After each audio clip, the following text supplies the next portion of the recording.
Hey guys, so I'm teaching from home, at least today, maybe tomorrow, we'll see. So I need to make sure you guys are in the right setting in your calculator. So if you have a graphing calculator, you're gonna wanna go to the mode, which is like the second button over here. So I'm gonna click on mode, and we wanna make sure we're in degree mode. So I'm gonna go down to degree and click that, because we want to be measuring in degrees right now. Eventually we'll do radians, but right now we want to do degrees. So if you're not in this mode, all your answers aren't going to work the way mine are. So make sure you do that. Then typically to get out of this, you just do second quit.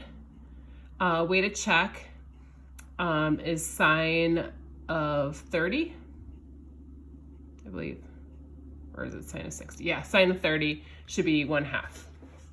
So if you're not getting 1/2, again, you have to go to that mode and switch that over to degree mode.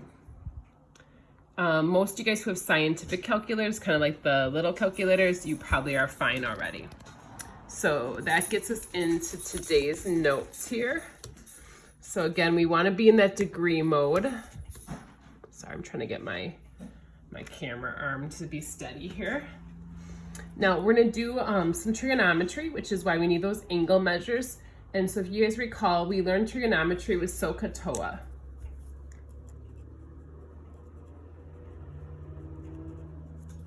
Excuse me, sneeze.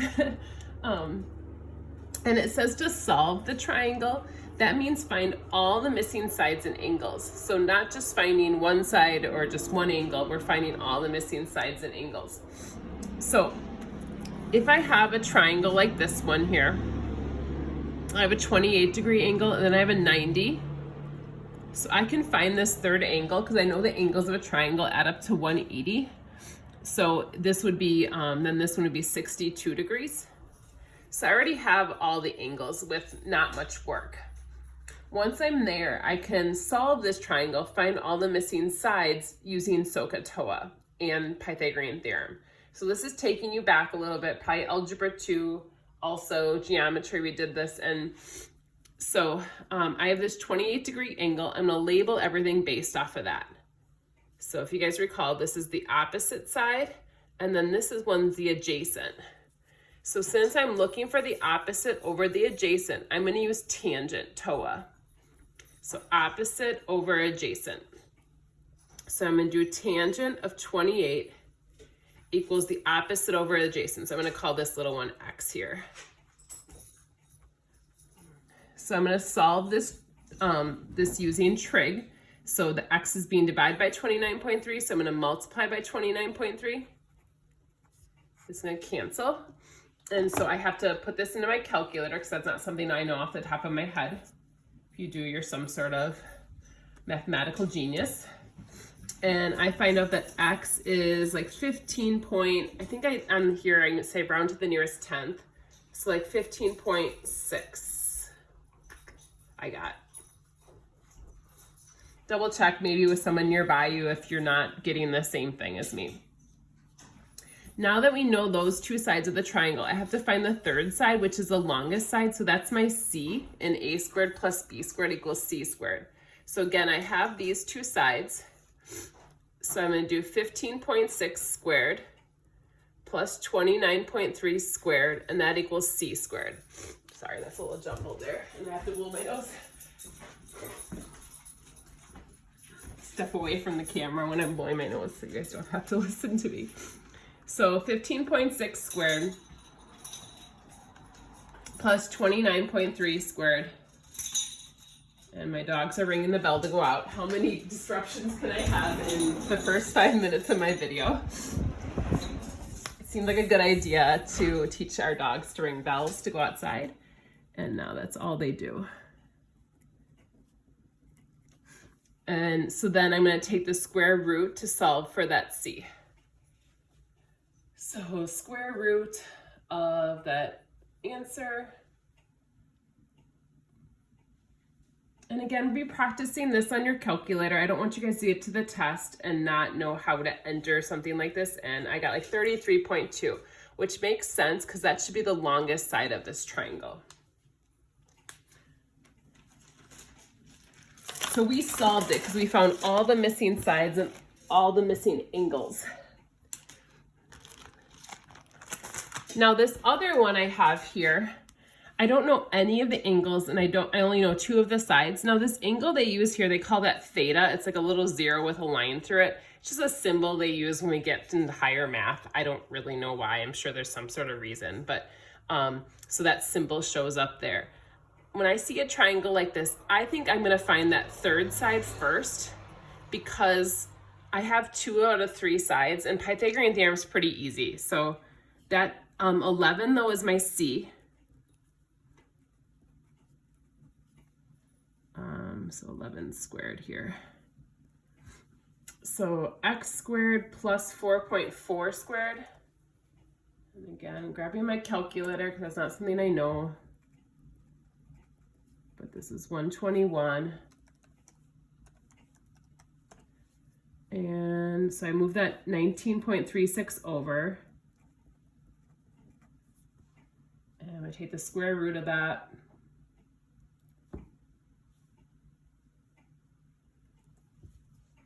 And I get x is about 10.1 for that 3rd side. Now to find these angles, this is where we use inverse trig functions. And you might have forgotten about this a little bit. So if I'm going to look for this theta, I'm going to label everything based off of theta.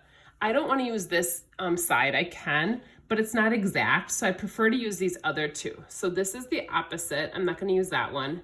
This is the adjacent, and this is the hypotenuse. So adjacent and hypotenuse, I'm going to use cosine. So cosine of theta is 4.4 over 11. Now you might have forgotten about how to solve this. If we're trying to undo the cosine, we use inverse cosine, and that's usually a button right above the regular cosine. And again, just practicing this in your calculator so you remember how to do it and you don't get tripped up, and we have a test on that. And I just divided 4.4 by over 11, so negative inverse cosine of 4.4 over 11, put that in parentheses, and I got my theta to be about 66.4 degrees. Now once I know that angle, I have this other one is 90, so the 3rd one just has to be like 90 minus this. So it's gonna be like 23.6 for my other angle. So angle A is 23.6 degrees, right? So this is review. I'm gonna have a little bit of this in our homework tonight just because we are gonna use it quite a bit. So hopefully that was a okay review. If you're still struggling with that, feel free to shoot messages, or send me an email or something like that. I can always do a longer video on the trig. Also, one of the things I'm gonna suggest to you guys is maybe make a list of questions with Miss Miller, and I can always address those specifically during a video if I'm out longer. Hopefully I'll be back soon. So the next thing we're gonna learn is about how to solve non-right triangles. So SOHCAHTOA works awesome for right triangles. It does not work at all for non-right. So we have to learn other rules.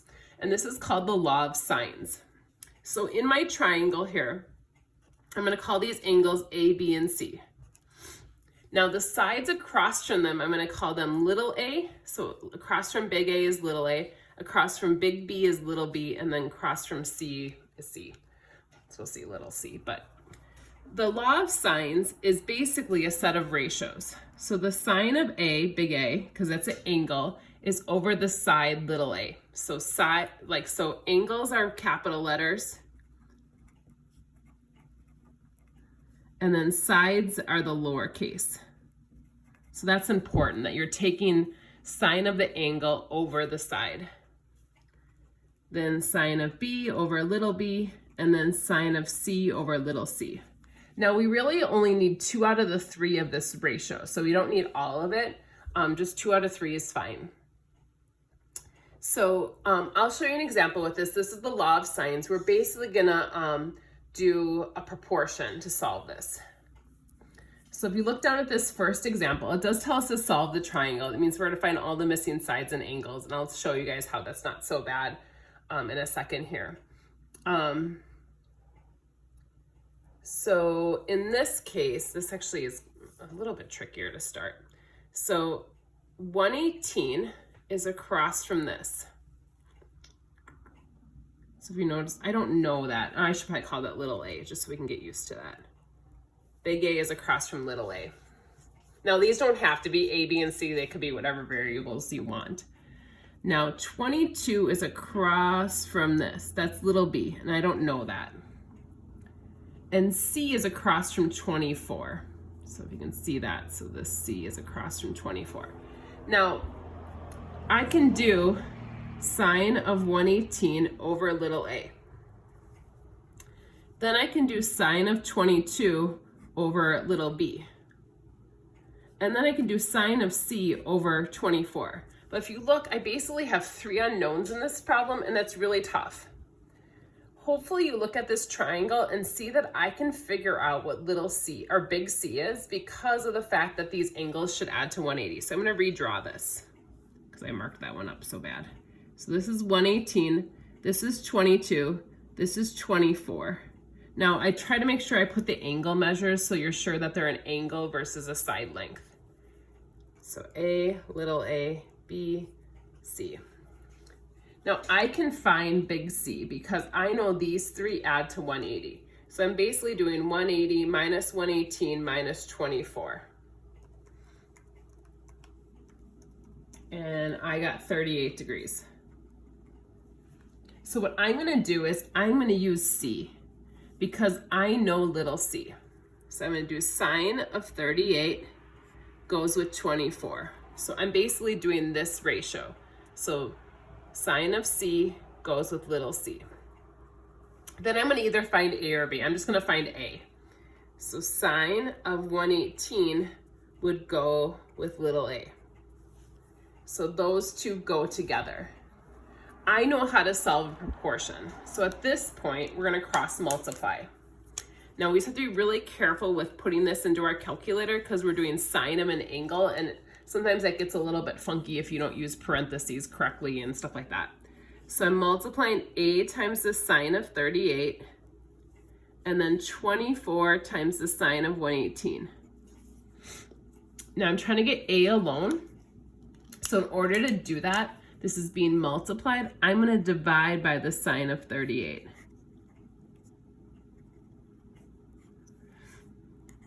So A is going to equal this 24 sine of 118 over the sine of 38. One of the things to point out, you're probably going to need parentheses behind that 118. So I need you again to practice putting this into your calculator so that you make sure you know how to enter this and you don't get the wrong answer out of this. Oops. So sine of 118.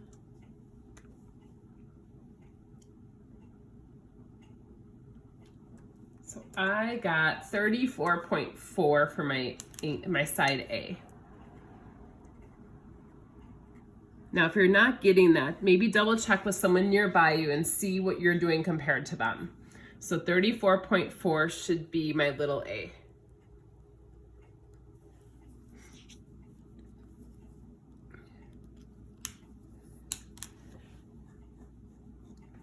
Now to practice this some more, now we're going to go ahead and find the side B.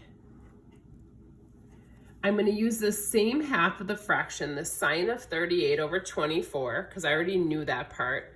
And those are nice whole numbers. So sine of 38 over 24.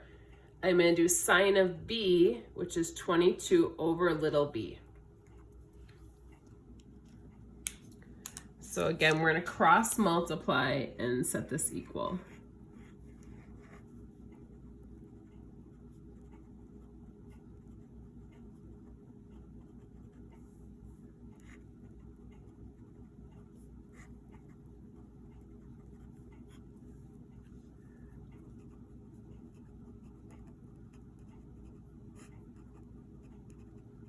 Remember, you might have to put parentheses around that.